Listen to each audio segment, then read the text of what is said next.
EGF or epidermal growth factor receptor, activation mechanism. Inactive EGF receptor extracellular region in blue with EGF in red bound at low affinity. The dimerization arm in green is occluded by intramolecular interactions.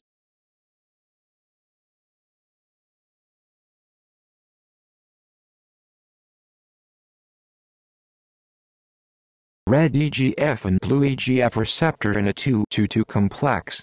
The dimerization arm in green is released for the dimerization.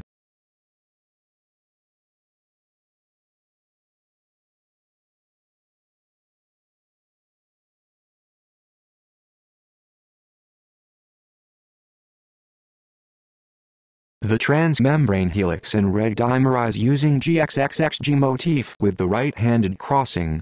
Its cytoplasmic side separates for anti-parallel dimerization of the juxtamembrane regions in blue.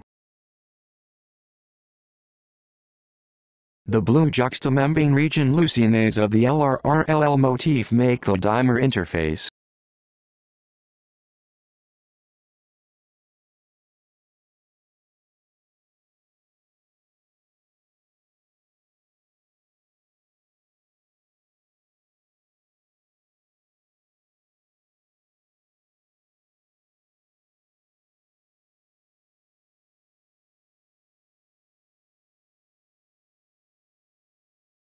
The red juxtamembrane latch of the receiver kinase runs along the blue CELO surface of the activator kinase to stabilize the activation dimer.